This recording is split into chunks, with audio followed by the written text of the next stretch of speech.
સદભી સંઘ 13 જનતા પક્ષનો વિજય જેવો આનંદજનક, વિસ્મયકારક હતો, તેટલું જ તેનું વિઘટન શોકજનક હતું પણ વિસ્મયકારક નહોતું.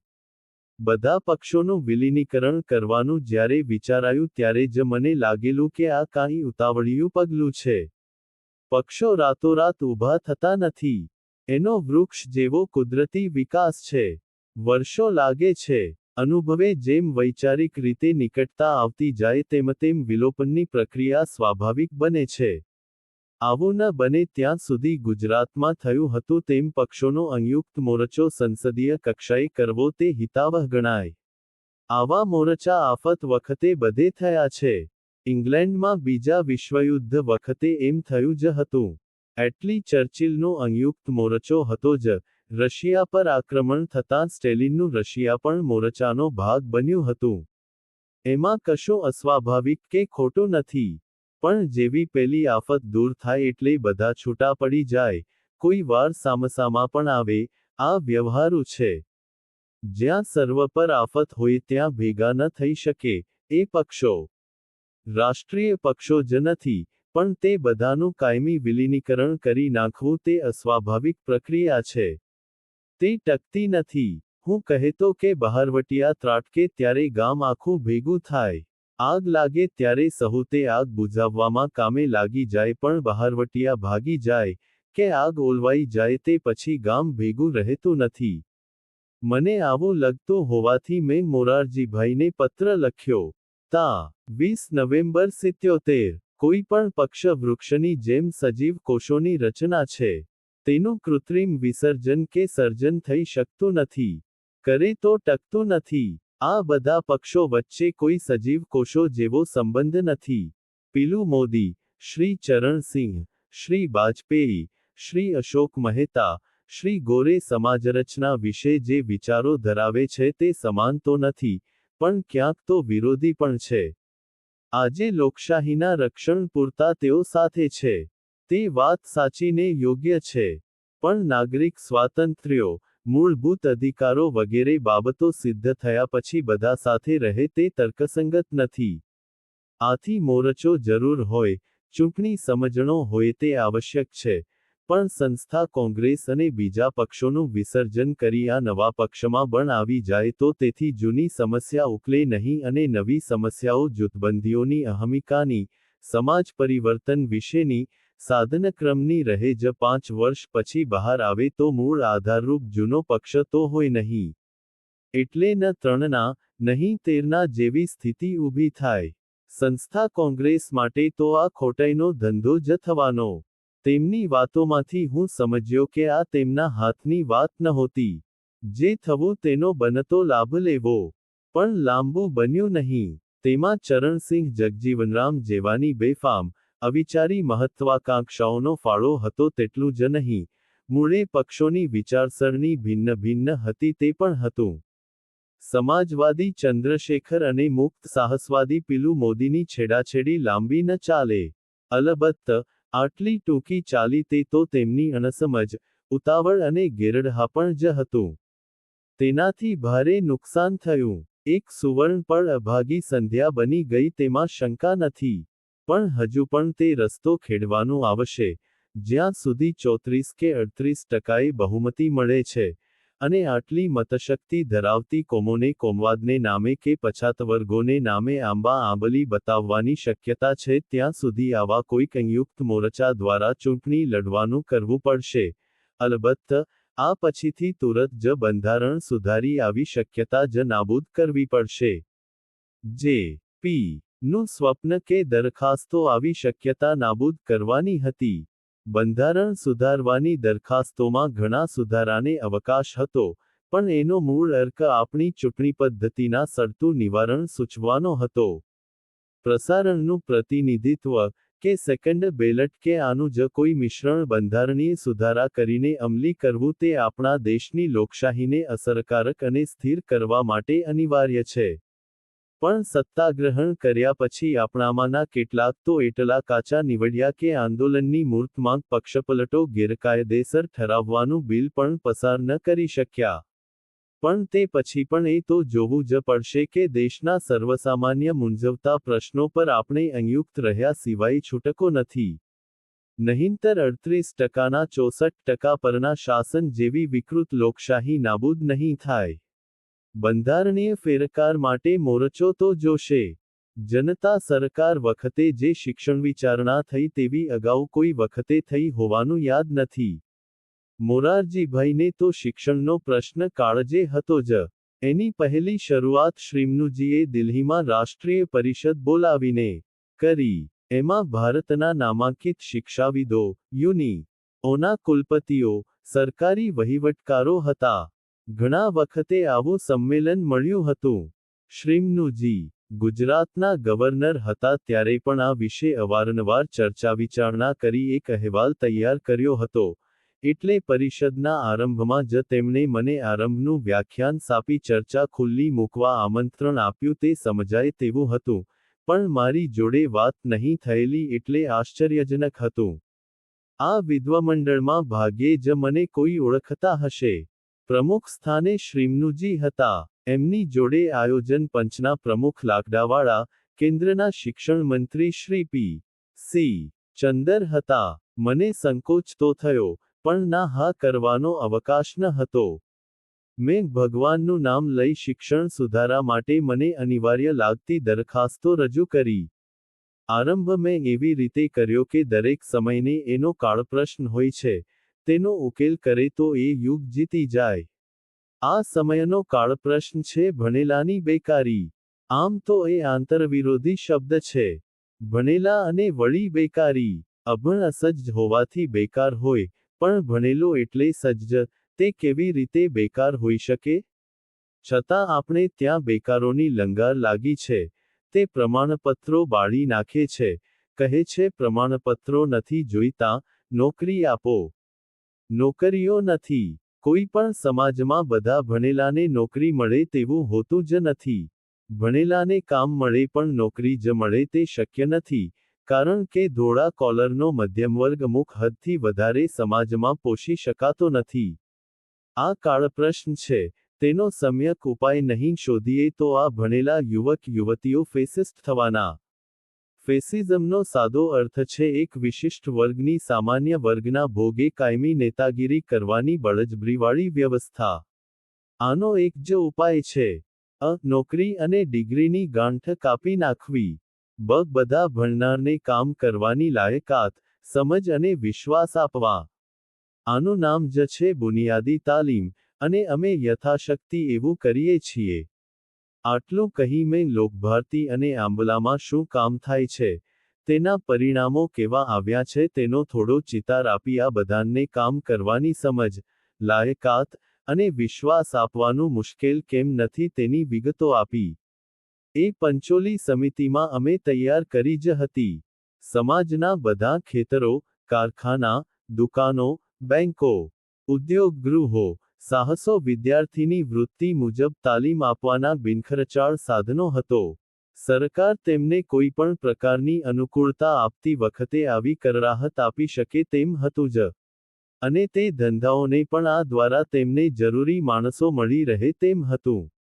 અલબત્ત, આવા અભ્યાસક્રમો તે ધંધાદારીઓને સાથે રાખીને જ તૈયાર કરાય, તેની પરીક્ષામાં પણ તે સામેલ હોય જ. તેના નિયમો પણ તેમની સલાહ લઈને કરાય. સરકાર તેમને આવી કેળવણી આપવાના અધિકારો આપે, સહાય કરે, નિરીક્ષણ રાખે, નિશાળો તો વિદ્યાર્થીઓને આ માટે અભિમુખ કરે, અને તેમને કામનો સામાજિક આર્થિક સંદર્ભ સમજાવે, કારણ કે શિક્ષણનો હેતુ વૈતરું કરી પેટીયું રળનારો મજૂર પેદા કરવાનો ન હતો, પણ ઉત્પાદક નાગરિકત્વ નિર્માણ કરવાનો હતો. સરકાર બધું શિક્ષણ આપવાની મહત્વાકાંક્ષા છોડી દે, પ્રાથમિક શિક્ષણની જવાબદારી બરાબર ઉઠાવે, પણ માધ્યમિક અને ઉચ્ચ શિક્ષણની આ ઢબે ગોઠવણ કરે. સરકાર પાસે બધાને માધ્યમિક, ઉચ્ચ શિક્ષણ આપવાના પૈસા જ નથી. બેકારોને પોષવાના પૈસા તો નથી જ. સરકાર સમાજને પોતાનો સાથીદાર બનાવે. ત્રીજું, શિક્ષણ રાષ્ટ્રીય પ્રશ્ન છે. તે પક્ષનો પ્રશ્ન નથી. તે કેવળ વર્તમાન પેઢીનો જ પ્રશ્ન નથી. આવનારી પેઢીને સ્પર્શતો પ્રશ્ન છે. તેના મૂળિયા લાંબા ભૂતકાળમાં છે, અને તેના ફૂલો, ફળો વિસ્તીર્ણ ભવિષ્યકાળમાં છે. 5 વર્ષે અને કદાચ વચ્ચે બદલાતી પક્ષીય સરકારો આના પર આખરી કાબૂ રાખવાની આકાંક્ષા છોડે. કેળવણીને રાષ્ટ્રીય કાર્યક્રમ જાહેર કરી બધા પક્ષના આગેવાનો, વાલીઓ, આયોજકો, વૈજ્ઞાનિકો, અધ્યાપકો, ઇતિહાસકારો અને વિદ્યાર્થીઓ સુદ્ધાનને બોલાવે. આવતા 20 વર્ષની આપણી જરૂરિયાતો, આપણી ત્રેવડ દર્શાવે, અને પછી આવતા 20 વર્ષની કેળવણીનો નકશો તૈયાર કરવાના કાર્યક્રમ પર બેસે. આ કાર્યક્રમ રાષ્ટ્રીય હશે, વિશાળ પાયા પરની સંમતિવાળો હશે, તેના પર બધા પક્ષના આગેવાનોની સંમતિ હશે, એટલે ગમે તે પક્ષ આવે તો પણ તેમાં પક્ષીય દખલ નહીં થાય, 20 વર્ષ સુધી તે ચાલ્યા કરશે. તેમાંથી નીકળેલા વિદ્યાર્થીઓ એ દરમિયાન સમાજમાં પણ હશે, એટલે સફળતા, નિષ્ફળતાનો આંક પણ કાઢી શકાશે. 20 વર્ષને અંતે ફરી આ સૌ મળશે અને નવી આવશ્યકતાઓ નજર સામે રાખી નવો ખરડો ઘડશે. પણ શિક્ષણમાં રાજકીય પક્ષોની દખલગીરી, મોટી ઉથલપાથલ અને અલ્પદૃષ્ટિથી શિક્ષણ દૂર રહી શાંતિથી રાષ્ટ્ર ઘડતરનું કામ કર્યા કરશે. રાષ્ટ્ર અજર અમર છે, શિક્ષણ લાંબા ગાળાનો કાર્યક્રમ છે. હા, પક્ષો ટૂંકી મુદતના છે. ટૂંકી મુદતનો આજ્ઞાપત્ર લઈને આવેલા લાંબી મુદતે પરિણામ આપતા કાર્યક્રમ પર અંકુશ ન જમાવી શકે. કૃપા કરીને પોતાનો હાથ આમાંથી ઉઠાવી લઈ રાષ્ટ્રીય પક્ષ રાષ્ટ્રને સોંપે. મોટા બંધો ગમે તે પક્ષ આવે તો પણ જો નિયત ઢબે ચાલી શકે તો શિક્ષણ કેમ એ ઢબે ન ચાલે? છેલ્લે મેં કહ્યું, વિદ્યાર્થી મંડળો, શિક્ષક મંડળો અને ઓમાંથી રાજકીય પક્ષો અલગ રહે. બધા પક્ષો વિદ્યાર્થી કે શિક્ષક મંડળો પર કાબૂ જમાવવા, તે માટે ઝઘડા કરાવવા શિક્ષણના પ્રાંગણ પર આવે છે, તેનો એક શિક્ષક તરીકે હું કટ્ટર વિરોધી છું. શિક્ષણ વિદ્યાર્થીને સ્વતંત્ર રીતે વિચાર કરતા શીખવા માટે છે. તે હેતુસર અમને જરૂર લાગશે તો જુદા જુદા પક્ષના ધુરીણોને પોતાની વાત કહેવા બોલાવીશું, પણ કોમ્યુનિસ્ટ વિદ્યાર્થી મંડળ, જનસંઘ શિક્ષક મંડળી, કોંગ્રેસી વિદ્યાર્થી સંઘ, સમાજવાદી વિદ્યાર્થી સભ્ય, આવા સૂત્રો મને શિક્ષણ માટે ભયજનક લાગે છે. અમે કોઈનું ઇન્ડોક્ટ્રિનેશન સાંપ્રદાયિક મતબદ્ધતા કેળવવા શિક્ષણ સંસ્થાઓ શરૂ કરી નથી. આ દેશની લોકશાહી પણ તેના મતદારોને દર ચૂંટણીમાં ખુલ્લે મને જોઈ વિચારીને મત આપવાનું કહે છે. આ જોઈ વિચારીને મત આપવાના હોય, અને શિક્ષણ કમિટેડ પ્રતિબદ્ધ હોય તો વિદ્યાર્થીઓ અનકમિટેડ સ્વતંત્ર બુદ્ધિવાળા બહાર પાડે તે વાત કેમ શક્ય બને? શિક્ષકો યોગ્ય લાગે ત્યાં મત જરૂર આપે, મતાધિકાર ધરાવતા વિદ્યાર્થીઓ યોગ્ય લાગે ત્યાં જરૂર મત આપે, પણ શિક્ષણ સંસ્થા કે વિદ્યાર્થી સંઘ કોઈનું વાજુ ન બની શકે, અને બને ત્યારે તે શિક્ષણ ન રહે. એટલે હું બધા પક્ષોને હાથ જોડીને વિનંતી કરીશ કે તેઓ શિક્ષણ સંસ્થાઓથી દૂર રહે. વ્યાખ્યાનની અસર મારા ધાર્યા કરતાં કલ્પનાતીત થઈ.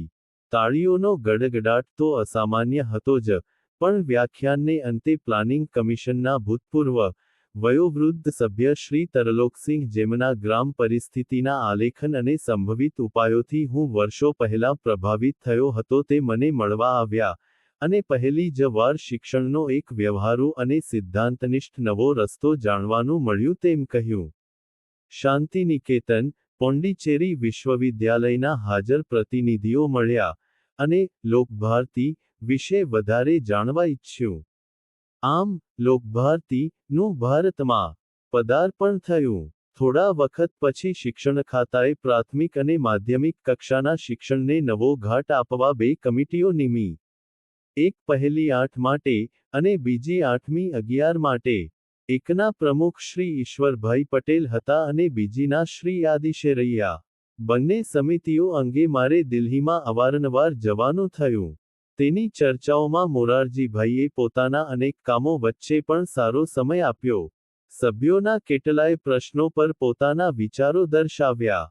ઈશ્વર ભારી પડશે કમિટીનું સમાજોપયોગી ઉત્પાદન શ્રમ પરનું પ્રકરણ લવાનું મને સોંપ્યું કોખલ કમિશને કાર્યાનુભવ નામનો જે ગોટાળિયો શબ્દ યોજી બુનિયાદી તાલીમ માટે ગોટાળો ઊભો કર્યો હતો તે દૂર કરવા ઉપલો શબ્દ મેં જ સમિતિને મરવ્ય સહેજ લાંબો હતો, પણ તેમાં ઘણું સ્પષ્ટ થતું હતું.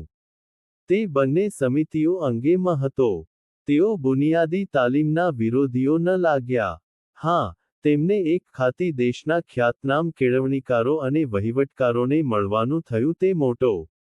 જોઈતી હતી કે વિજ્ઞાનનું શિક્ષણ મોડું ન પડે અને અંગ્રેજીનું સાવ નામનિશાન ન નીકળી જાય. આ બંને બાબતોમાં તેમને અમે સમજાવી, આશ્વાસી શકીએ તેમ હતા. અમે એટલે ઈશ્વરભાઈ, રામલાલભાઈ પરીખ, અને હું આ ગગ દરમિયાન જ રામલાલભાઈની કાર્યશક્તિ હું નજીકથી જોઈ શક્યો. તેમની સાઇટને મને આકર્યો. વિદ્યાપીઠથી દુભાયેલા મારા કેટલાય મિત્રોને રામલાલભાઈ વિશે વિદ્યાપીઠ વિશે પૂર્વગ્રહ હતો, પણ મને તો તેમના માટે, તેમની નિષ્ઠા, સત અને સાદાઈ માટે માન જ થયું. અમારા ઘણા વિચારો એકસરખા છે એમ મેં જોયું. એમણે પણ જ્યારે પ્રાંતિક સમિતિમાં, અને પછીથી પાર્લામેન્ટમાં જવર સ્વીકાર્યું ત્યારે વિદ્યાપીઠના પ્રાંગણ પર રહેવાનું છોડ્યું. અને પોતાનું સા ઘર વસાવ્યું. તેમના પ્રમુખપદ દરમિયાન નઈ તાલીમ સંઘના પ્રશ્નોના ઉકેલો લાવવાનું સારું થયું. દિલ્હીમાં અને બીજે તેમના વિચારોનું સારું માન હતું તેશે મને અનુભવ થયો. ઈશ્વરભાઈ તો મારા પુરાણા મિત્ર હતા. એ. ભરત હતા ત્યારના. મોતીભાઈ અમીન જેવાનું અમી એમને કુમારાવસ્થામાં મળ્યું હતું. એટલે કોઈને માઠું લગાડ્યા સિવાય, ધાર્યા માર્ગે લઈ જવાની તેમના જેવી કુને શિક્ષણક્ષેત્રે કોઈમાં જોઈ નથી. સેવા તો ઘણા કરે છે, એથીએ ઘણા સેવા કાર્યનું માને છે, પણ માઠું લગાડ્યા વિના, હસતાન રસ્તો કાઢવો તે ઈશ્વરભાઈ ઈશ્વરી બક્ષિસ હતી. તેઓ જ્યારે ગુજરાત યુની. ના કુલપતિ હતા ત્યારે જ, લોકભારતી, ના સ્નાતકો માટે ગુજરાત યુની. માં વિશેષ અભ્યાસ માટેના બારસ ખુલ્લા મુકાવ્યા હતા. અને પછીથી કૃષિ વિશ્વવિદ્યાલયના કુલપતિ થયા ત્યારે તે પણ, લોકભારતી, ના કૃષિ સ્નાતકો વિશેષ અભ્યાસ કરી શકે તેવો રસ્તો કાઢ્યો હતો. અલબત્ત, આજે કૃષિ યુની. એમણે ખોલેલ બારી બંધ કરી દીધી છે. આવા અનેક અનુભવે જ મને ખાતરી થઈ છે કે શિક્ષણ રાજકીય પક્ષોની પકડથી દૂર જ રહે તે વિચાર સારો છે. આમ નથી. એટલે સૌરાષ્ટ્ર સરકાર વખતે સારા લેવાયેલા. તે પગલાં ગુજરાતમાં અમલી ન રહ્યા. ગુજરાતમાં સંચા કોંગ્રેસ વખતે લેવાયેલા સારા પગલાં કે નિર્ણયો બીજી સરકાર આવતા ઉથલી ગયા. આજે ચણતર શરૂ કર્યું. થોડું ચણ્યું ત્યાં તૂટી પડ્યું. બુનિયાદી તાલીમ નહીં, કાર્યાનુભવ કરો. કાર્યાનુભવમાંથી માંડ કાઢી સમાજોપયોગી ઉત્પાદક શ્રમમાં લાવ્યા, ત્યાં નવી સરકારે બધી ચર્ચાઓ, ખરડાઓ નિર્ણયો અભરાઈએ ચડાવ્યા. શું કામ કે હવે જીવનોપયોગી શિક્ષણ આપવાનું છે. જીવનમાં ભાઈ, શું ઉપયોગી નથી? બધું જ. ઝેર પણ ઉપયોગી છે. કયા જીવનને? કોના જીવનને? કદાચ મિરીસ થેચર કહેવાના કે 60 થી 65 લાખ માણસો બેકાર રહે તે પણ વિકાસ માટે ઉપયોગી છે. કોના વિકાસ માટે? કેટલો વખત? કેળવણીને બદલાતા, રાજ્ય વહીવટની દાસી બનાવવાનો પ્રપંચ ચાલે છે.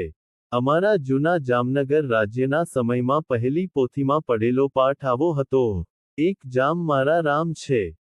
રામ મારા જામ છે. 3 રામ તે જામ છે. 4 જામ તે રામ છે. આમાં શબ્દસામ્ય અને ક્રમિકતાનો સિદ્ધાંત જળવાયો હતો. રાજ્યનિષ્ઠા પણ કેળવાઈ હતી, પણ કોને માટે નિષ્ઠા? અને કેવું શિક્ષણ? છતાં મોરારજીભાઈએ યોગ્ય મહત્વ આપ્યું. અહેવાલો, ભલામણો તરત તૈયાર કરાવ્યા. રાજ્યોને તેની ચર્ચા કરવા મોકલાવ્યા. પક્ષોના આગેવાનોને યુની. ના પ્રાંગણ પર રાજકીય પક્ષો ન પ્રવેશે તે સમજાવવા બોલાવ્યા. નવી શિક્ષણનીતિનું ચિત્ર રજૂ કરતું નિવેદન પાર્લામેન્ટ પાસે લાવવાની તૈયારી કરી. ટૂંકા ગાળામાં આ બધાને પહોંચી વળ્યા, પણ મેસર્સ ચરણસિંહ, જગજીવનરામ, લીમયે જેવાને સમજાવી ન શક્યા. તેમણે પોતે ન ખાધું, ન ખાવા દીધું. એનું નામ જ ભારતીય ઐતિહાસિક પ્રણાલિકા. છેક જયચંદ્રના વખતથી શરૂ થઈ છે. નિરંકુશ વ્યક્તિવાદમાં રાષ્ટ્ર તણાઈ જાય તો કેળવણી બિચારી કઈ વાડીનો મૂળો? તારક ચિહ્ન તારક ચિહ્ન તારક ચિહ્ન. એક વાર બી. સી. ના કેટલાક ભાઈઓ બહેનો લોકભારતી માં આવ્યા. આવીને કહે, બી. સી. વડાપ્રધાનનું એક ચલચિત્ર ઉતારવા માગે છે. એમના જીવન અને વિચારો વિશે અમે ઘણી વાતો કરી. તેમના કેળવણીના વિચારો વિશે પૂછ્યું ત્યારે કહે, તમે લોકભારતી જાઓ, ત્યાં જે થાય છે તેમાં મારા વિચારો જોજો. મારી છાતી ફૂલી. નાનો માણસ. એટલું અભિમાન તો આવી જાયને મેં એમને નિરાંતે સંસ્થા બતાવી. બધું સમજાવ્યું. પછી કહ્યું, તમે તો અહીં જે કેટલાક નિયમોમાં ચાલતું શ્વસ્તું જીવન હોય છે. ખરા અમે અમારા ભૂતપ્ત વિદ્યાર્થીઓમાં છીએ. જેઓ ઠીક વર્ષોથી કામ કરતા હોય, જીવનનો અનુભવ લીચે કામ ચાલે છે તેના પરથી અસર લઈ જશો, પણ મારું સૂચન એવું છે કે આપો મુક્ત વાર્તાલાપ કરો. તેમના અનુભવો, મુશ્કેલીઓ જાણો. તેના પરથી તમારી ઈચ્છા હોય તેવા થોડાને હું બોલાવું. એમાં ભાઈઓ બહેનો બધા હશે. તમે એમની જઈ બોલાવ્યા. અને બી. સી. ના પ્રતિનિધિઓ જોડે નિખાલસ વાર્તાલાપ વોજારે ઠરાવો. તેમને તે વિચાર ગમ્યો. અમે તાત્કાલિક યાદી કરી. 12-15 ભાઈ બોને સાક્ષીએ જે અનુભવ વિનિમય થયો તેને અંતે તે મંડળના આગેવાન કહે, આ ખૂટે બેસતી રાત્રે, મહેમાનગૃહની ઝૂલતી નાળિયેરીઓ અને ઘુમ્મટાકાર આંબાઓન આવું કામ થઈ રહ્યું છે તેની કલ્પના પણ અમને ન હતી. આ હાલના આયોજનમાં તો અમે 12-15 મિનિટ જ આપી શકશું, પણ ખરેખર તો સંસ્થાની 80 કલાકની સ્વતંત્ર જ ફિલ્મ ઉતરવી જોઈએ. મેં મનમાં કહ્યું રંગના ચટકા હોય, કુંડા નહીં. કેટલાક વખત પછી ઇંગ્લેન્ડથી કોઈક મિત્રે લખ્યું કે કાલે આ બી. સી. ના કાર્યક્રમમાં, લોકભારતી, ના દર્શન થયા. જનતા સરકારે ગ્રામભારતના પુનરુત્થાન માટે જે રીતે પગલાં લીધા તેમ એક હતું ગ્રામ પુનઃનિર્માણ માટે જે વ્યક્તિ કે કંપની રકમ કાઢે તેને તે રક્યા આવકવેરામાંથી બાદ આપવી. આ ઘનશે, લોકભારતી, ને નવા કામનો દરવાજે ખોલી આપ્યો. કેળવણીની વ્યૂહરચનામાં વિદ્યાવિસ્તારનું સ્થાન અગત્યનું છે એમને આરંભથી ગોઠવ્યું હતું. જે વિદ્યા આપવામાં આવે છે તે યથાર્થ છે કે નહીં તેની કસોટી આ વિદ્યાવિસ્તારમાં ભણનારાને થતી, અને બીજી બાજુથી તેને લીધે કેટલું બધું કામ, કયા અગત્યાનુક્રમે બાકી છે તેનો પણ વિદ્યાર્થીઓને, અને અધ્યાપકને ખ્યાલ આવતો. આમ વિદ્યાવિસ્તાર પ્રવૃત્તિ બેવડો હેતુ સારતી. આ વિદ્યાવિસ્તાર પ્રવૃત્તિ વિવિધ રીતે વિકસતી રહી. શરૂઆતમાં નિરક્ષરોના અક્ષરજ્ઞાનથી તેરું થઈ. ધીમે ધીમે મેળા, ઉત્સવો, વિજ્ઞાન સંમેલન, ખેડૂત સંમેલનો, હકીકતોનું સર્વેશા રસ્તા, પાળા, બાંધકામ, ઢોરને રસી મૂકવાની, વૈદ કે દાક્તરોના કેમ્પો અથવા વિવિધ ઉપયોગી કાર્યક્રમો તેમાં વિકસતા ગયા. બાંગ્લાદેશમાંથી લાખો નિર્વાસિતોની વણઝાર આવી ત્યારે એ નિર્વાસિતોની છાવણીમાં રાહતકાર્ય માટે પહોંચી જગ આફત વખતે તો એ જ મુખ્ય પ્રવૃત્તિ બની જતી. ડઝનબંધ કામોમાં વિદ્યાર્થીઓ સુધી આ પ્રવૃત્તિનો વ્યાપ હતો. બિહારનો દુષ્કાળ અને સુરતના પૂર જેવી સાવિધિક અનાજ પહોંચાડવા, વહેંચવા, પશુઓના ખાણદાણ કે નિરણ કેન્દ્રોમાં કામે લાગી જતા. મોરબીના ભયાનક પૂરતાંડવ વખતે વિદ્યાર્થીઓએ અધ્યાપકોના માર્ગદર્શન નીચે જે રોમાંચક કાર્ય કર્યું તે આ બધામાં શિરટોચ રહેશે. પરે મોરબી અને આજુબાજુના ગામોને ભોંયભેગા કરી નાખ્યા હતા. શેરીઓ, બજારોમાં કેડે કેડ્ય સમાણો કાદવ ભરાયો હતો. દુકાનોમાં પાણી ભરાયા હતા. અને ક્યાંકથી પૂરમાં તણાતા ઢોર અગાશી પર ઠેલાઈ ગયા હતા. આ ભૂખ્યા તરસ્યા ઢોરને દોરડા બાંધીને કેમ ઉતારવા તે મોટો કોયડો હતો. અગાશીમાં ભેંસો, અગાશીમાં ગાયો.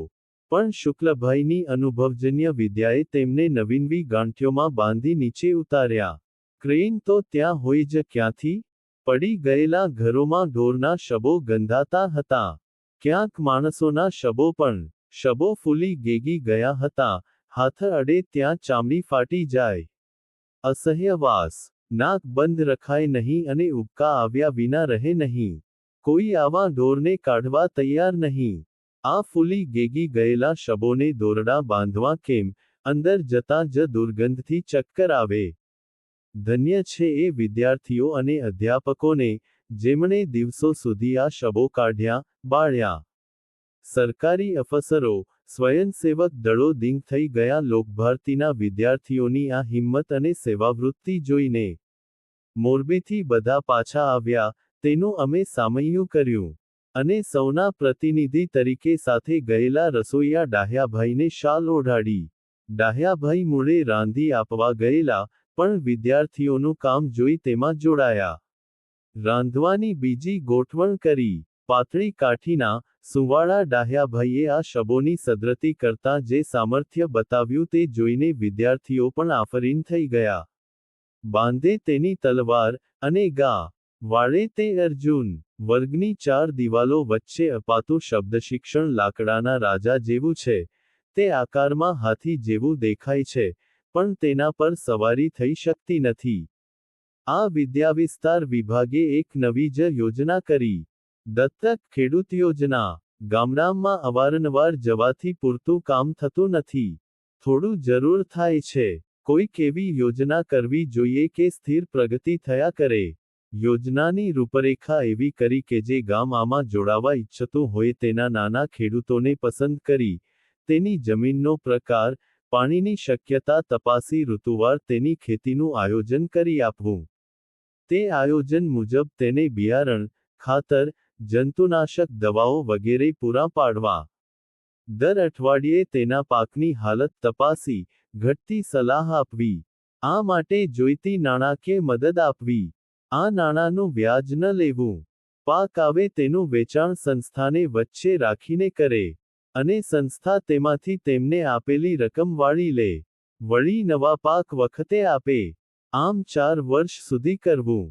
ચોથે વર્ષે ખેડૂતને તેના પગ પર ચાલવા દેવો. અને બીજા ખેડૂતોને પસંદ કરવા 40 દલુભાઈ ત્યાંના આગેવાન. જૂના પરિચિત. સહકારી મંડળીના દેણદાર ખેલોડ અથવા 50 ખેડતે એક સ્નાતક રોકવો. અમે પહેલા સરવેડી ગામ પસંદ કરું માનો કે ખેતી સુધરે. કમાણી થાય, પણ યોજનાએ આપેલ પૈસા વાળવાનું મંચ પસંદ કરવામાં મુશ્કેલી એ હતી કે તેના પાક પર પહેલો હક મંડળીનો હતો. દલુભાઈ ભારે વ્યવહારુ, ચતુર માણસ. ગામડામાં ક્યાંક આવા ચતુરી છે જેને જોઈને આશ્ચર્ય થાય.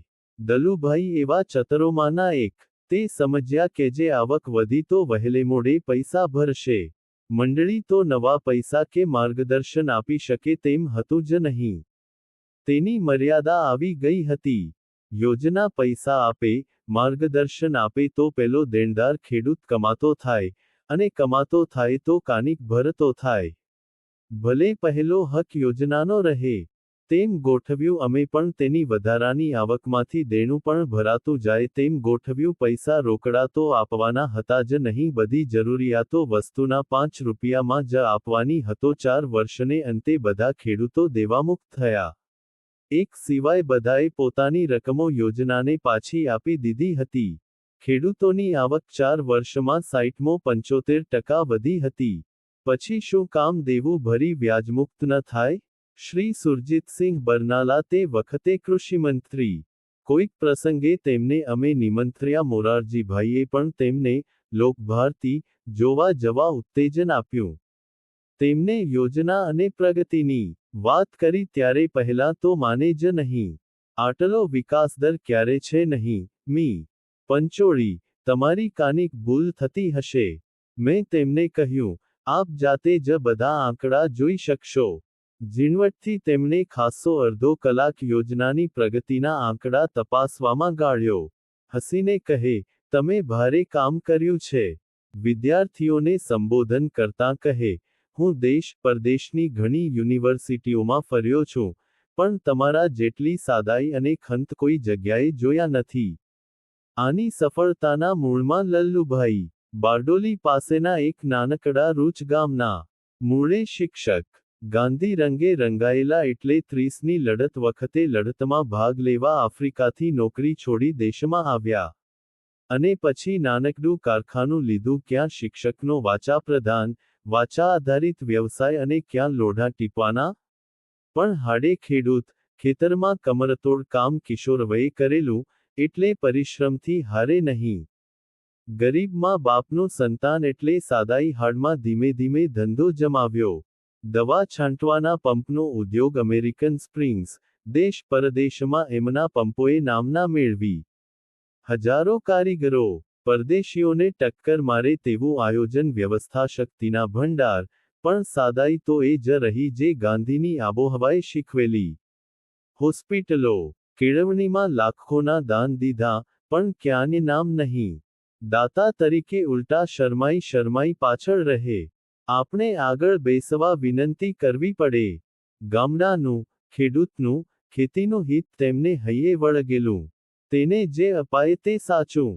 આ સાદા, ખડતલ, સ્પષ્ટવક્તા વ્યવહાર પુરુષનો પરિચય યાજ્ઞિક સાહેબે કરાવેલો. યાજ્ઞિક સાહેબ ભારે સત્વપારખો આચાર્ય, લોકભારતી ના કામના મોટા સમર્થક.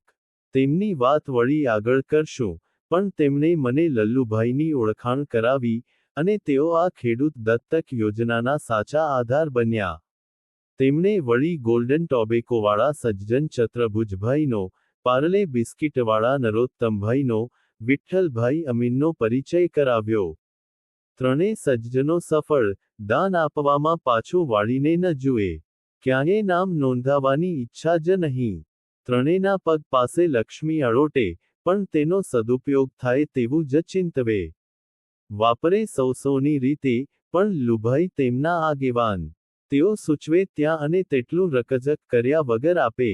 લક્ષ્મીને પણ આવા ઘરો ઓછા મળ્યા હશે. આ ત્રણે ઉદાર દાતાઓને પરિણામે દત્તક યોજના ફેલાઈ. ગામડા લેવાતા ગયા. ખેતીની જોડાજોડ ગોપાલન, બાલશિક્ષણ, ગ્રામોદ્યોગ, વૃક્ષોછેર ઉમેરાતા ગયા. છેલ્લે 2-3 વર્ષમાં અમે ખેડૂતોના ખેતર પર જ 5-1 લાખ વૃક્ષો વવરાવ્યા અને એમાંના 80% ઉછેર્યા. માયધારની યોજનાના તો આ 4 જણ સ્તંભ જ. જે કાંઈ એ યોજના નીચે થયું તે આ મહાશયોની બિનશરતી, ઉદાર સહાયથી. ઘણું કરવાનું બાકી છે. દેશના પ્રશ્નો જ એવા છે કે ગમે તેટલું કરો તો પણ દરિયામાં ખસખસ જેટલું જ દેખાય. પણ છેવટે અમારી નજર સામે તો કવિ ઠાકુરનું, કોડિયું, જ છે ને. અસ્ત થાતા રવિ પૂછતા, અવિનને સારશે કોણ કર્તવ્ય મારા? સાંભળી પ્રશ્ન એ, સ્તબ્ધ ઊભા સહુ. મો પડ્યા સર્વના સાવ કાળા તે સમે કોડિયું એક માટી તણું. ભીડને કોક ખૂણેથી બોલ્યું, મામૂલી જેટલી મારી ત્રેવડ પ્રભુ. એટલું સોંપશો તો કરીશ હું. એક દહાડો મહુવાવાળા શ્રી બલ્લુભાઈ આમાં ખેંચાયા. બલ્લુભાઈ પારેખ કહે, માયધાર, સણોસરા જેવું મારા કળસાર ગામની આજુબાજુ ગોઠવી આપો. આ બધું કરવાનું તો કુમુદભાઈ અને વાછાણીએ. તેમને પૂછ્યું. હા ભણી એટલે બીજા 10 લાખ આમાં ઉમેરાયા. બલ્લભાઈ નવા જમાનાના ઉદ્યોગપતિ તેમને આયોજન, નિશાનો, અંદાજ, એવા ઘણા કાર્યક્રમો જોઈએ. હું તો નાકની દાંડીએ ચાલ્યા કરનારો પણ વાછાણીને આની ફાવટ. કુમુદભાઈ આના જાણકાર, એટલે દીવે દીવો પ્રગટે તેમ અમે કળસારનું કામ આરંભ્યું. સ્નાતકો ગોત્યા. અમે તૈયાર કરતા હતા તેમને પણ, અમને પણ પરા મળતા ન હતા. આવકવેરામાંથી ગ્રામનિર્માણ માટેની રકમોને મુક્તિ આપી હતી, એટલે ગુજરાતમાં ઘણા સરળ અને ભાવનાશીલ ઉદ્યોગપતિઓ ગ્રામનિર્માણના કામ તરફ વળ્યા હતા. સરકારી આંકડા મુજબ 1800 ગામોમાં કામ શરૂ થયું હતું. અમારા સ્નાતકોની માંગને બીજી 3 ગ્રામવિદ્યાપીઠો હોવા છતાં અમે પૂરા પડતા નહોતા પણ કળસાર માટે તો સ્નાતકો મળી રહ્યા. બલ્લુભાઈએ અમારો પરિચય હાર્વર્ડ સાથે કરાવ્યો. ત્યાંના અધ્યાપકો, લોકભારતી, ના મહેમાન બન્યા, અને હું પણ મારા અમેરિકાના પ્રવાસ વખતે હાર્વર્ડનો મહેમાન બની શક્યો અને ત્યાં કહી શક્યો કે ગાંધીજીનું અવસાન નથી થયું. તે કબરમાંથી પણ હજ બોલે છે. આ બધા કામોમાં અમારા ચાલુ વિદ્યાર્થી ભાઈ બહેનોને પણ અમે પળોટતા રહ્યા. ગોસનવર્ધનનું કામ અમે આંબલાના આરંભથી જ કરતા આવ્યા હતા. અમારી ગાયોનું દૂધ 40 વર્ષમાં દોઢું કે બમણું કરી શક્યા હતા. અમારા ખૂટ બ્રાઝિલ, ન્યૂઝીલેન્ડ પણ ગયા હતા. ગોશાળાનું ધન જોઈને આવનારા પ્રશંસા કરતા. તેનો ઘાસચારો, લીલું ખાણદાણ, તેની માવજતમાં કમી ન રહે તે પંડ્યાભાઈ જોતા. પણ હજુ અમે સરેરાશ 6 કિલો દૂધ પર જ હતા. કોઈક ગાયો 18 થી 20 કિલો પણ આપતી, પણ કોઈક જ. અને તેની વાછડી તેટલું જ આપે તેવું નહોતું થતું. સિદ્ધ ખૂંટનો કોઈ કાર્યક્રમ લેવાયો નહોતો. મહેસાણા, ખેડાનો બધો દૂધુદ્યોગ ભેંસો ઉપર જ ચાલતો હતો. શ્રી કુરિયનની વ્યવસ્થા, સિદ્ધિ અવ્વલ નંબરના હતા, પણ બધો આધાર તો શ્યામા મહિષીઓનો જ, જેમના પુત્રો ખેતીમાં કંઈ કામના ન હતા, કતલખાને જતા હતા. જ્યારે દેશનો મુખ્ય પ્રશ્ન ગાયોને વધુ દૂધ આપતી કરવાનો હતો, જેમાં આપણે છેક તળિયે ઊભા હતા. 5-6 કિલો દૂધની સરેરાશ તો અમારી ગોશાળાની ગાયોની હતી, પણ ખેડૂતને ત્યાં એ ક્યારે પહોંચે? સરકાર તો ખનિજ તેલના ક્ષેત્રો ખુલતા રાજી થતી હતી, પણ કાંકરેજ અને ગીર, દૂધના બે વહેતા ઝરા થવાની શક્યતાવાળા ગોવંશો, તેની પાછળ શું ખર્ચાતું હતું? નહિનવત, અને છતાં દેશની 72% વસ્તી ગામડામાં હતી. શહેરી વસ્તીને પણ સારા સસ્તા દૂધના સાંસા હતા. દૂધ, ગાયો, કનૈયો, તેની વાંસળી પર કવિતા થતી હતી. પણ દૂધ થતું નહોતું. અમારા 40 વર્ષના એકધારા પ્રયાસ પછી પણ તેની સાફ કુડી દેખાઈ નહોતી. તો લોકસમૂહ માટેના રાજમાર્ગની તો વાત શી? મેં ડેનમાર્કમાં ટંકે 30-40 શેર દૂધ આપતી ગાયો જોઈ હતી. ઉગીને ઊભા થતા ઇઝરાયલમાં જર્મન હોલ્સ્ટીન સાથે હરીફાઈ કરે તેવી ગાયો ઠેરઠેર નિહાળી હતી. પોતાના ઉછતા સંતાનોને દૂધ ન આપી શકે તે કાની દેશ કહેવાય? આ મૂંઝવણો વચ્ચે ભાઈ મણિભાઈએ રસ્તો ચીંધ્યો. પરદેશી ઓલાદ સાથે સંકરણનો. મહારાષ્ટ્રમાં તેમણે આ માટેની મોટી જેહાદ ઉઠાવી. ખાંડના કારખાનાવાળાઓ, શ્રી અરવિંદભાઈ તથા મહારાષ્ટ્ર સરકારે તેમને ટેકો આપ્યો. દેશ પરદેશનું સંકરણ વિજ્ઞાન તેઓ લઈ આવ્યા. જવલ્લે જ દેખાય તેવા ખંતથી તેમણે સંકરણનો કાર્યક્રમ એક વ્યવહારુ પરિણામદાયી દરખાસ્ત છે તેમ ખાતરી કરાવી આપી. અમારા 50 થી 60 સ્નાતકોને તેમણે પોતાના કાર્યક્રમમાં જોડ્યા. દર વર્ષે, પરીક્ષા પહેલા આવે, ચકાસે ને ટકોરા મારીને સ્નાતકોને ચૂંટી જાય. તેમની સફળતાથી અમને પણ રંગ ચઢાવતા જાય, પણ તેમને માત્ર દૂધ વધારી બતાવવાનો ઉત્સાહ હતો. અમને દૂધ અને બળદ બંનેની જરૂર હતી. તે માટે જ તો ગાયની પૂજા થઈ હતી ને. એકલું દૂધ તો ભેંસો પણ આપતી હતી. દૂધ વપરાશની ચોકસાઈની જેમ સંકર ગાયોના વાછરડા બળદ તરીકે કેટલું કામ આપે તેમ છે. તેની તાપ રોગની પ્રતિકારક શક્તિ કેટલી છે તે તપાસવાનું હતું. તેમાં સફળ થાય તે જ ગાયોનો અમે આ ગ્રામ પુનઃનિર્માણના કાર્યક્રમમાં સમાવેશ કરી શકીએ. દૂધ માટે ભેંસ અને બળદ માટે ગાય તેવો ખર્ચાળ કાર્યક્રમ આજ લગી ચાલ્યો હતો. આ અતિ વસ્તી અને ટૂંકી જમીનવાળા દેશમાં એ ભારે વ્યર્થતાવાળો કાર્યક્રમ હતો. તેવી જ રીતે માત્ર ખૂબ દૂધ આપે તેવી જ ગાયો પેદા કરવાનો કે બળદ માટેની ગાયો જુદી, અને દૂધ માટેની જુદી તેવો કાર્યક્રમ પણ ગાંધી વિચાર સાથે બેસે તેવો ન હતો. ખૂબ દૂધ આપતી ગાયોના વાછરડા જો બળદ તરીકે ન ચાલે તો તેને પાડાની જેમ જ કતલખાને કે મોતને રસ્તે જ જવા સિવાય ઉપાય ન હતો. ભલે મધ્યમ પ્રકારનો દૂધવધારો આપે, પણ સારા બળદ આપે તેવો બેઉ હેતુ સારતી ગાયોનો વંશ અમે માગતા હતા, અને તે માટે જાતે જ અખતરા કરી જોવાનો રસ્તો અમારી ગોશાળાએ લીધો. અને અનુભવને અંતે અમે જોયું કે 50% પરદેશી લોહીવાળી ગાયોના વાછરડા સારું કામ આપતા હતા. એ વાછરડા ગીર કરતાં તેજ હતા. ખાવા પીવામાં સાઢુડા ન હતા અને તાપ સહન કરવામાં કોઈ મુશ્કેલી અનુભવતા ન હતા. આવી 2-3 જોડી 3-4 વર્ષ ચલાવ્યા પછી અમે એ નિર્ણય પર આવ્યા કે સંકરણનો કાર્યક્રમ લેવો, અને જ્ઞાન તેમની પણ દોરવણી મળી. ઉપરની મર્યાદામાં લેવો. ભાઈ નવલભાઈ શાહને પણ આમાં ઘણી સમજ અને આટલી ખાતરી પછી દત્તક ખેડૂતોને અમે સંકરણના કાર્યક્રમમાં ખેંચ્યા, અને બલ્લુભાઈને તેનું મહત્વ સમજાવ્યું. ગમે તેટલી નહેરો થાય તો પણ નિષ્ણાતોને મતે 60% જમીન તો આકાશી પાણી પર જ આધાર રાખતી રહેવાની મેં ખેડૂતોને મજૂરોને વર્ષના 6 મહિના તો કામ શોધવાનું રહે જ. જો શંકર ગાવ તેમને આપી શકીએ તો તેમને ઘેર બેઠા અંબર ચરખા કરતાં પણ વધારે મદદરૂપ થઈ શકે તેમ છે. દૂધ તો આ દેશમાં છે જ કેટલું? એનું બજાર તો લગભગ અફાટ છે.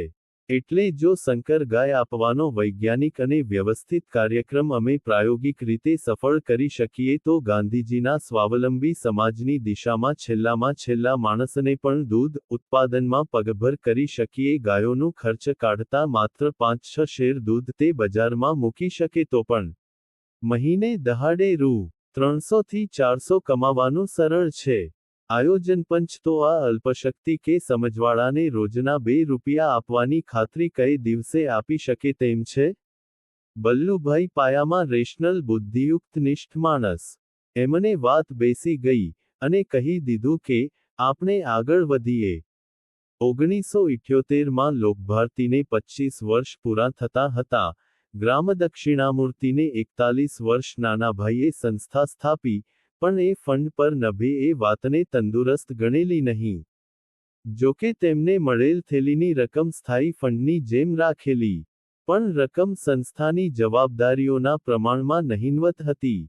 25 વર્ષની ઉજવણીના પ્રસંગે સંસ્થાના નવા બાંધકામ, માહિધારનો નવો પ્રયોગ, અને થોડી સ્થાયી મૂડી માટે દાન મેળવવાનો અમે નિશ્ચય કર્યો. અમે 14 થી 15 લાખનું નિશાન રાખેલું. તેમાં 4 લાખ સ્થાયી ફંડ રૂપે રાખવાના હતા.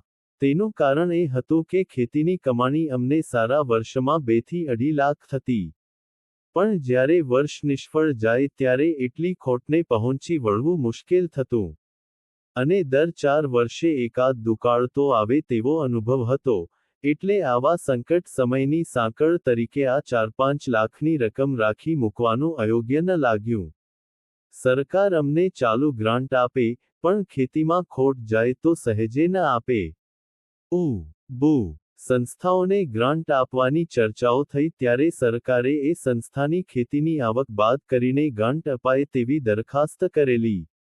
પણ અમે તે પદ્ધતિનો સ્વીકાર કરવાની ના પાડેલી. જો અમે તે રીતે સ્વીકાર કરીએ તો સરકાર દુકાળ વખતે ખોટ આપે. પણ સરકારની વગર જોઈતી દખલ પણ તેમાં આવે. અનેક નાના ખર્ચાના વાજબી, ગેરવાજબીપણાના પ્રશ્નો ઉઠે. ઉપરાંત અમને ખેતી સ્વાવલંબી કરવાની જ નહીં, કમાતી કરવાની હોંશ ન રહે. એટલે અમે સરકારને ગળે ઉતરાવેલું કે આવી જવાબદારીમાં પડી નહીં. ખેતી જે જમીન, કૂવા, એન્જિનો, સાધનો, ચાલુ મૂડી માગે છે તે તમે નહીં આપી શકો. ખેતીનું ચાલુ ખર્ચ પણ અમારે નથી જોઈતું. આ બધું અમે ઊભું કરશું. અને તેની ખોટ કે હાંસલ પણ અમે ભોગવશું. બુનિયાદી તાલીમમાં પડેલા બધા મિત્રોને આરંભમાં આ ગમ્યું નહોતું.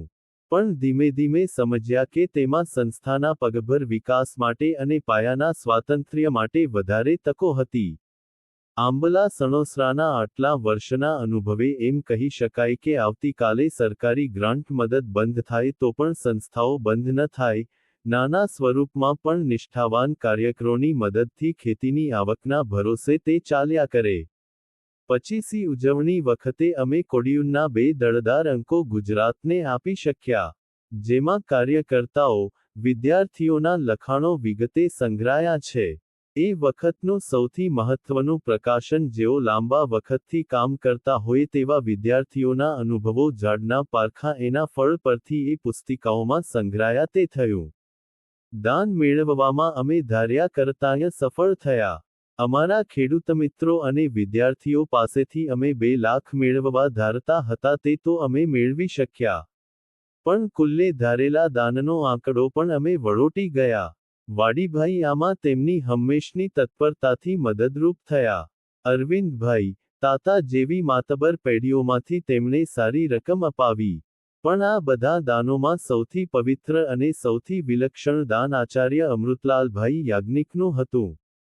યાજ્ઞિક સાહેબ જ્યારે મીઠીબાઈ કોલેજમાંથી નિવૃત્ત થયા ત્યારે તેમના વિદ્યાર્થીઓ અને મિત્રોએ લાખ રૂપિયાની થેલી અર્પણ કરેલી. તે સમારંભમાં હું પ્રમુખ તરીકે ગયેલો. તે રકમનું શું કરવા ધાર્યું છે, તેવી કાંઈ વાત મારે તો કરવાનું કારણ જ નહીં. તેઓ મુંબઈમાં રહેતા, વિવિધ કોલેજોમાં પ્રશંસનીય કામ કરેલું. વિદ્યાર્થીવત્સલતા તેમનું પ્રધાન લક્ષણ. મુંબઈ યુની. માં પણ તેમનું સ્થાન નોંધપાત્ર, એટલે ત્યાંના કોઈક કામમાં વાપરે તેવું સૌ ધારે. પણ એક દહાડો તેમનો પત્ર આવ્યો કે, હું તો એક ભૂતપૂર્વ વિદ્યાર્થીના સ્વાસ્થ્ય માટે ઇંગ્લેન્ડ જાઉં છું, પણ મને મળેલી થેલીમાં વધારાના રૂપિયા 1000 ઉમેરીને, લોકભારતી ને અર્પણ કરતો જાઉં છું. હું તો દિગ્મૂઢ થઈ ગયો. યાજ્ઞિક સાહેબની વિદ્વત્તા અને વ્યવસ્થા શક્તિ, તેમજ સર્વને ઉપયોગી થવાની પરગજુવૃત્તિથી હું વાકેફ હતો. પણ તેમને મળેલી આ મોટી રકમ તેઓ, લોકભારતી, ને આપશે તેવું તો કલ્પનામાંય નહોતું. આશ્ચર્યની ભાવો અહોભાવમાં પલટાયા અને અહોભાવમાંથી પરમ આદર આ સાચા બ્રાહ્મશ માટે જન્મ્યો. શહેરી સંસ્કૃતિની કેળવણીમાં ઉત્તમ રીતે જીવન ખર્ચનારના હૈયે સાથે તેઓ તન્મય થઈ ગયા તેમ કહેવાય. તેમના અસંખ્ય મિત્રો, પરિચિતો ગામડું રમતું હશે તેની મને પણ કલ્પના નહોતી. પછીથી તો, લોકભારતી, ની મોટા ભાગના વિદ્યાર્થીઓના વાલીઓ, તેમના મૂંઝવતા પ્રશ્નો લઈને આવે એ ઉકેલતા સુયોગ્ય ઘડીએ, લોકભારતી, ની વાત કરે. તેમને સંસ્થા જોઈ આવવા કહે અને દાન મેળવે. મુંબઈમાં, લોકભારતી, આંબલા, ના તેઓ પ્રતિનિધિ જ બની ગયા. તેમની સાદી રહેણી કરણી, તેમનું સ્મિત, તેમની સ્વજન સમી નિખાલસતા, નવુનવું સમજવાની વિદ્યાર્થી સહજ ઉત્સુકતા અમોને શિક્ષાપ્રદ બન્યા. તારક ચિહ્ન તારક ચિહ્ન તારક ચિહ્ન. પચીસીના ઉત્સવના અનુસંધાને માયધારના કામનો આરંભ થયો. માયધારના કામનો આરંભ એક નવું ચડાણ હતું. તેનો ઉગમ 2-3 વાતોમાંથી થયો. આંબલાના કામના આરંભકાળમાં પૂ. રવિશંકરદાદા અવારનવાર આવતા, હરીફરીને બધું જોતા. એમણે એકવાર નાના ભાઈને કહેલું, તમે મા બાપોને કેળવવાનું ન ભૂલતા. વિદ્યાર્થીઓને કેળવીએ છીએ તે તો સારું જ છે. પણ એ છોકરાઓ ઝાઝો વખત તો એમના માબાપો સાથે રહે છે. માબાપના સંસ્કાર પણ બદલાય તેવું કરજો. પછી 1978માં દિલ્હી રાષ્ટ્રીય શિક્ષણ પરિષદમાં ગયો ત્યારે પ્લાનિંગ કમિશનનો શિક્ષણ વિભાગ સંભાળતા ડો. અશરફે એકવાર કહ્યું કે બધાને શાળામાં બેસાડીને ભણાવવાના નાણાં જ આપણી પાસે નથી. દિવાલો વિનાની શાળા, મોટામોની શાળા, કામ કરતાં કરતાં શીખતી શાળા આવું કંઈક આપણે શોધવું પડશે. આ વાત મને બરાબર ચોંટી ગયેલી. 1975 આસપાસ મને એ પણ દેખાયું કે અમારા સ્નાતકોને નોકરી મળવા માટેનું ગલનબિંદુ, સેચ્યુરેશન પોઈન્ટ, લગભગ આવી ગયું છે. તેમાંના જે જાતે કામ કરતા થાય છે અને તેવા હતા તે સિવાયનાએ ઠીકઠીક વખત નોકરી માટે રાહ જોવી પડે છે. જોકે એવે વખતે પણ તેમાંના ઘણાખરા વગર શરમે ખેતીની મજૂરીનું કે બીજું નાનું મોટું કામ કરતા તે પણ સંતોષ સાથે જોયું હતું. આમ કંઈક નવું પ્રયાણ કરવાની જરૂર લાગતી હતી. જેઓ કામ કરતા હોય, કમાતા હોય તેમને જરૂરી થોડું ભણાવી તેમનું ઉત્પન્ન વધારી ગામડામાં તેમના મૂળિયા દૃઢ કરે અને ઉચ્ચ શિક્ષણ લીધા વિના પણ મધ્યમ પ્રકારની ટેકનોલોજીથી આજીવિકા મેળવી શકે. આંબલા સણોસરા બંને જગ્યાએ અમે જવાબદારી ઉપાડનારા કાર્યકરો તૈયાર કરતા જ રહેલા. એક જણ પર આધારિત એકદંડિયા મહેલ જેવી સંસ્થા અમે નહોતી રચી. અમારા વિભાગીય વડાઓ પોતાના વિભાગના મોટા ખર્ચા માટે જાતે નિર્ણય કરી શકતા અને કશી પણ અણછાજતી દખલ વિના પોતાના વિભાગો ચલાવતા. નિયામક થોડું સંકલન કરે, ઝાઝા મદદગાર થાય, અને ક્યારેક જ લગામ ખેંચે. બંને સંસ્થાના નિયામકો શ્રી કમતભાઈ અને શ્રી અનિલભાઈ એકંદરે શાણા સંચાલકો હતા. આથી મારી ઓછી જ જરૂર રહેતી.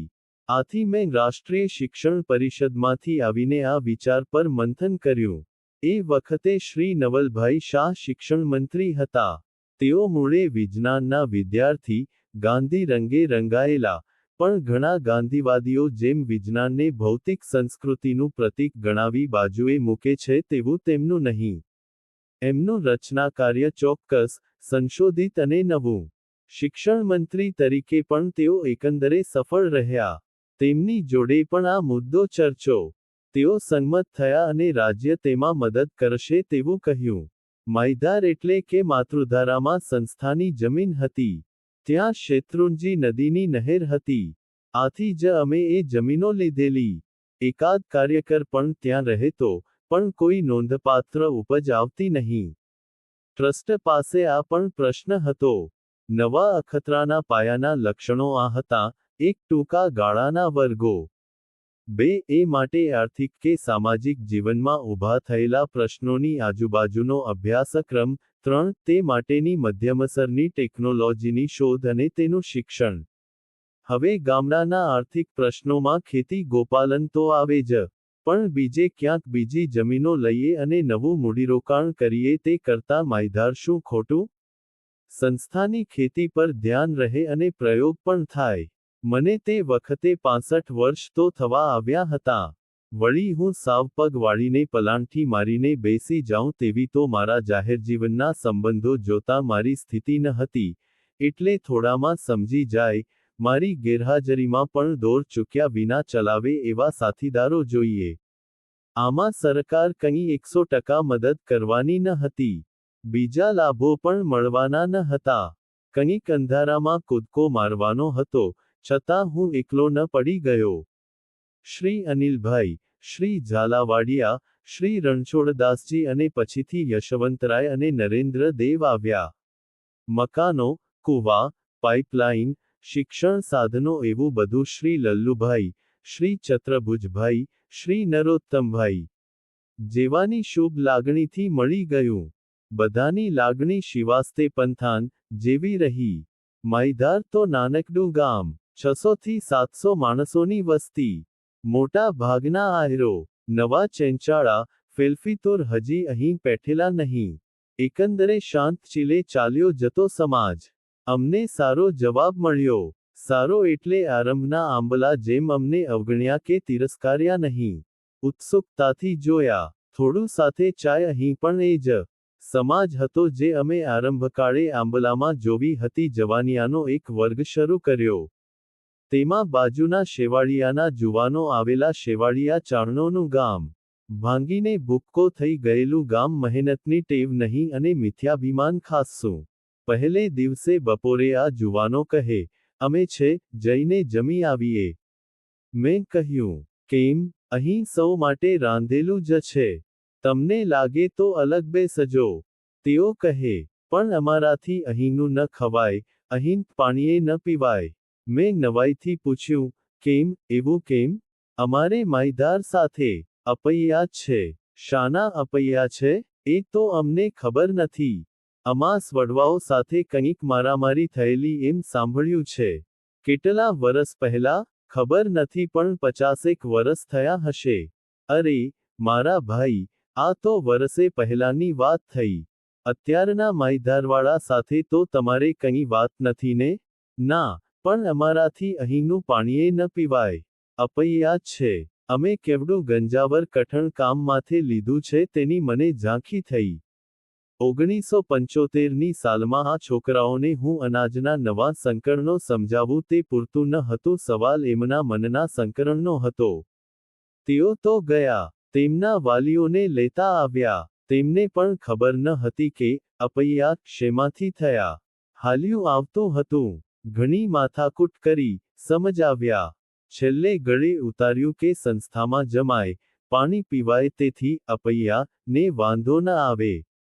બાળુછેર અંગે નવી વહુઓ અને પરણેલી દીકરીઓનો વર્ગ ગોઠવ્યો. સાસુઓ અને માઓ કહે, અમે એને એમ રેડી કેમ મોકલીએ? મેં કહ્યું, તમે બધા સાથે આવો. અમે આવીને શું કરીએ? અમને એમાં કંઈ ન સમજાય. સમજાય એટલું સાંભળવું. બાકી બેઠાં બજર ઘસવી. બસ. તેઓ વર્ગમાં આવ્યા અને હવે તો સમાય નહીં એટલી બહેનો આવે છે. અમે કપાસના રોગો, શીંગ ઘઉંના નવા બિયારણો, સંકર ગાયો, ગેસ પ્લાન્ટ, પાણી બચાવવાના ફુવારા અને ટપક પદ્ધતિ આવા સેંકડો વર્ગો ચલાવ્યા. સંસ્થા પર જ નહીં, આજુબાજુના 25 ગામોમાં અમારી ફરતી શાળા. 4-5 દિવસના ડેરા તંબુ નાખીએ. સાથે આંબલા, મણાર, ડેમ પરના ભાઈ બહેનો આવે. ગ્રામ સફાઈ, શોષખાડા કરે, કોઈ વાર નાની તલાવડીઓ પણ ગાળે, ભીંતો પર સૂત્રો સુશોભન કરે, રાતે નાટકો ભજવાય, દિવસે વર્ગો ચાલે, ખેતી, ગોપાલન, ગેસ પ્લાન્ટના, રામાયણ મહાભારત, ભાગવતના વર્ગો પણ ખરા. દશમસ્કંધમાં અમે બાલમંદિરના અનેરા અનુબંધો કરીએ.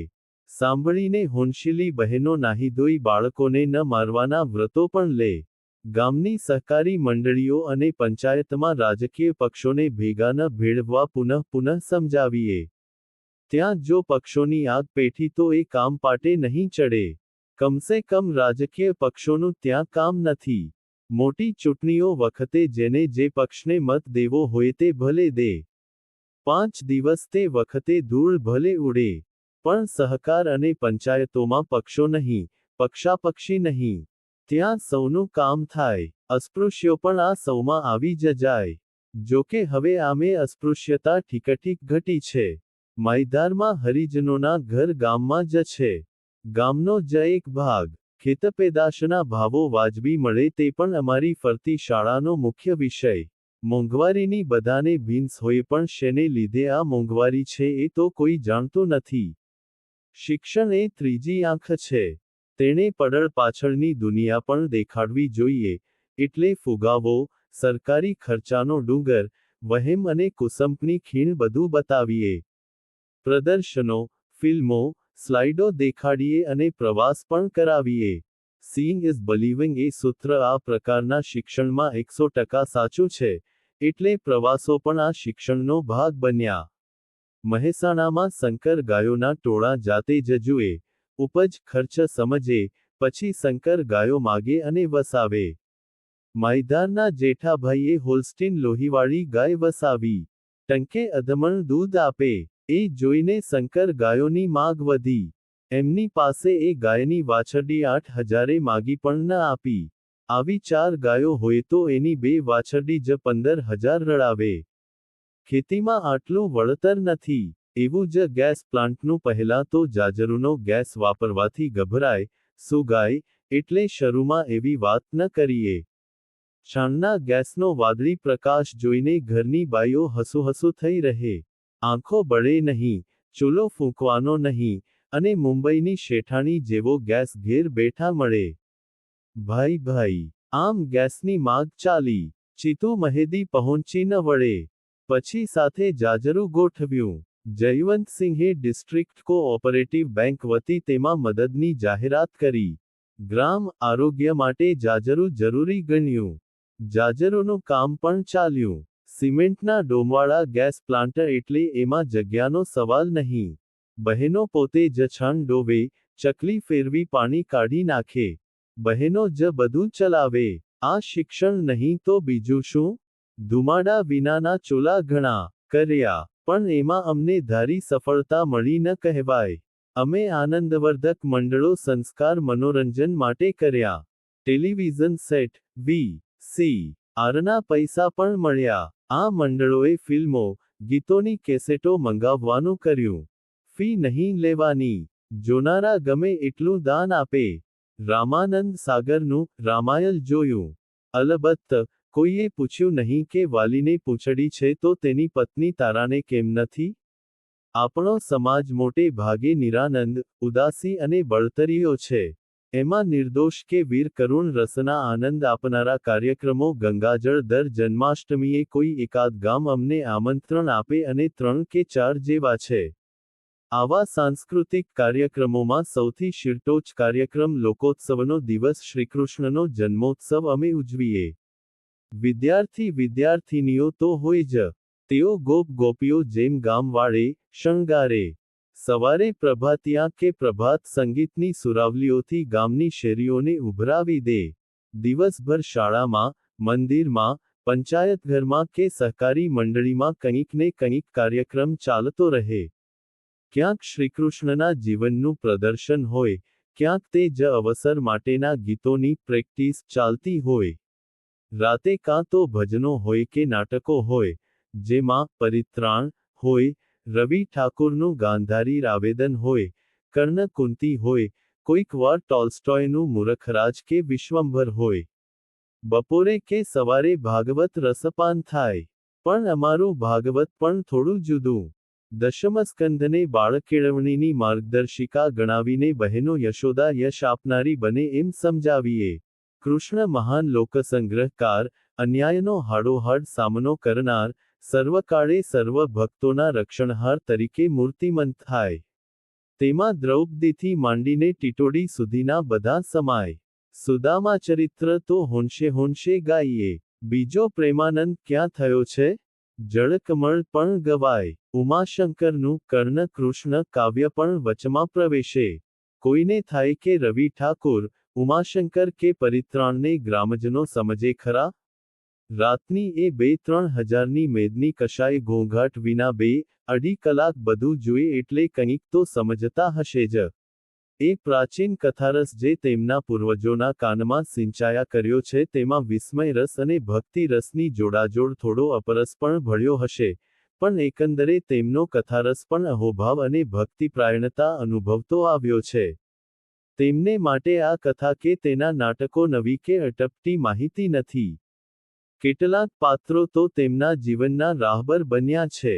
પછી તે પ્રહલાદ હોય, ધ્રુવ, રૂક્મિણી કે રાધા હોય.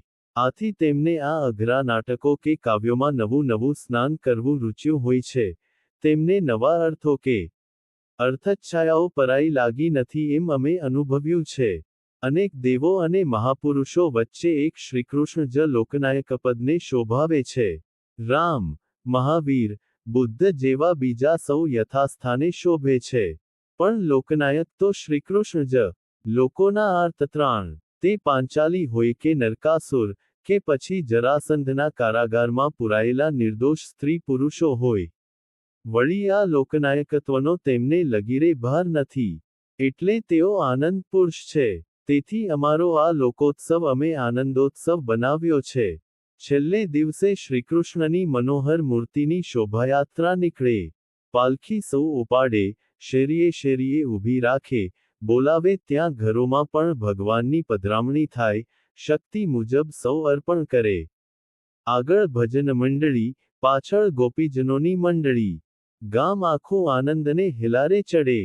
પાલખી હરિજનવાસમાં પણ જાય. તેમાં સૌ આવે. બેલા જેવા ગામમાં તો એટલી બધી સમજણ કે વાસમાંથી જ પાલખીનો આરંભ થાય. મધરાત સુધી આવું ચાલે. હાથી ઘોડા પાલખી, જય કનૈયાલાલ કી.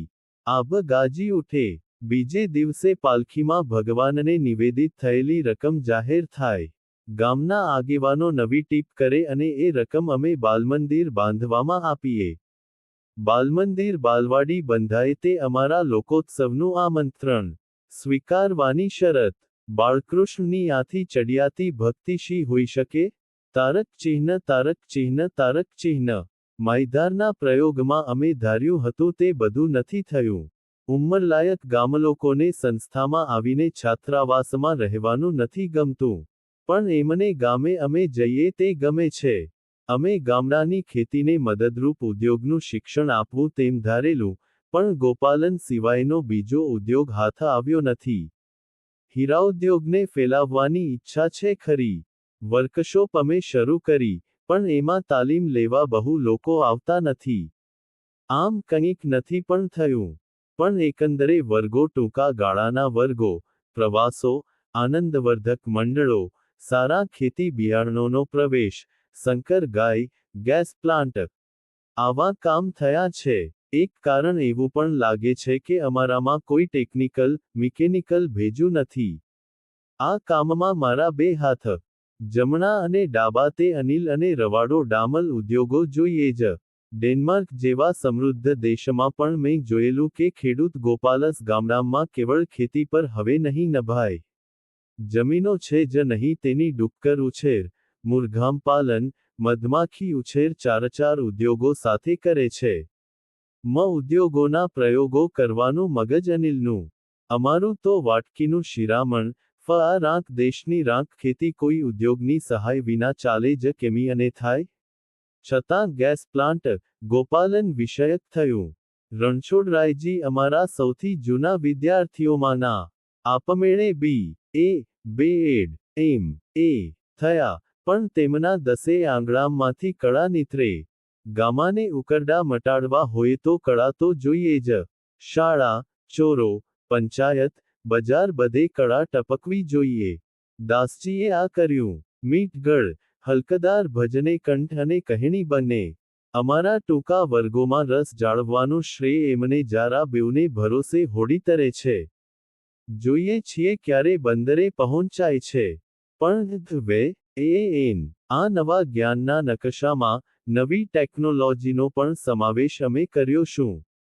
નવું ગોપાલન, નવા ગ્રામોદ્યોગો, નવી ખેતી, નવા ઓજારો, નવા મકાનો, નવશે રાંધણિયા, નાવણિયા, નવી ઉર્જા આ બધું પેલા અંધારા કે ધુમ્મસભર્યા ઘરોમાં લઈ જવાના અમને કોડ હતા. સમગ્ર યોજનાના પાયામાં ટૂંક સમયના વર્ગો અને અનુભવી લોકો જ શિક્ષણ આપે તેમ હતા. લોકોની પાસે લાંબો વખત છે નહીં. 5, 7, 10 દિવસ માંડ કાઢે. ડેનમાર્કની જેમ લાંબો વખત બહારનું કામ ન થઈ શકે તેવો શિયાળો અહીં છે નહીં. અને બીજું જે લોકો જીવનના વિવિધ ક્ષેત્રોમાં સફળ થયા છે, સફળ રહ્યા છે, તેમને જ આ વિદ્યાર્થીઓના સંપર્કમાં મૂકવા. ક્યાંક તો મહમ્મદ પહાડ પાસે આવે, ક્યાંક પહાડ મહમ્મદ પાસે જાય. પણ આ પ્રયોગમાં જીવનમાં સફળતાને શિક્ષક થવાની લાયકાત અમે ગણી. એટલે સારા સહકારી કાર્યકરો, સારા ખેડૂતો, સારા ગોપાલકો, સારા મા બાપો, સારા વહીવટકારો તે આ પ્રૌઢોને પોતાના અનુભવો આપે એવી અમારી સમજ હતી. ડેનમાર્ક પાસેથી હું શીખ્યો હતો કે ધનની જેમ જ જ્ઞાન પણ વહેંચવું ફોડવું જોઈએ. તો જ ઉત્તમ ફળ આવે. જ્ઞાન એટલે અમલી જ્ઞાન, જે પોતે જ્ઞાન દ્વારા સફળ થયો તે પોતાનો અનુભવ વહેંચવા આવે. કામ સહેલું લાગતું હતું, પણ સહેલું નથી તેમ થોડાક અનુભવે દેખાયું. ડેનમાર્કમાં 8 ધોરણ તો બધા ભણ્યા જ હોય છે. તે પછી પણ વાંચન ચાલુ હોય છે, એટલે શબ્દ દ્વારા, વાર્તાલાપ દ્વારા ત્યાં શિક્ષણ આપી શકાયું છે. આપણા ગામડા ભણ્યા નથી, તેમને કેવળ વાર્તાલાપોથી નવો પ્રકાશ અપાવવો મુશ્કેલ છે. તેને આંખે જોઈ શકે, હાથે સ્પર્શી શકે, જીભે ચાખી શકે, ટૂંકમાં પોતાના ત્રાજવે તોડી શકે તે ઢબે જ્ઞાન આપવાનું છે. ચાલે છે થોડું, પણ હજુ નિશ્ચિત માર્ગ હાથ આવ્યો છે તેમ ન કહેવાય. આવશે અને ભાવિમાં કોઈ કરશે. આ પ્રયોગ મારે કરવો હતો, પણ 1978માં મને 65 થયેલા, એટલે આંબલા મણાર સણોસરામાં જેમ દોર પકડી લેનાર અનુગામીઓ ઊભા થયા તેમ માહિધાર માટે પણ થવું જોઈએ. તેનામાં વસ્તુને પકડી લેવાની સજાગ ગ્રહણશીલતા જોઈએ. 4-5 કાર્યકરો આ નવા સાહસમાં જોડાવા તૈયાર હતા. પણ મેં અનિલ અને રણછોડદાસજીને પસંદ કર્યા. અનિલની સમજદારી અને નિષ્ઠા પાક્કા, આંબલાનું કામ તેના ભરોસે ચાલે, શિક્ષણની દૃષ્ટિ સાફ, વળી અમારા કરતાં એક જરૂરી બાબતમાં આગળ અને તે યંત્રવિદ્યા, આંબલાનું વર્કશોપ એનું સર્જન. આવતીકાલના ગામડા એટલે ખેતી, અને તેના જોડિયા ઉદ્યોગો પર આધારિત સમાજ.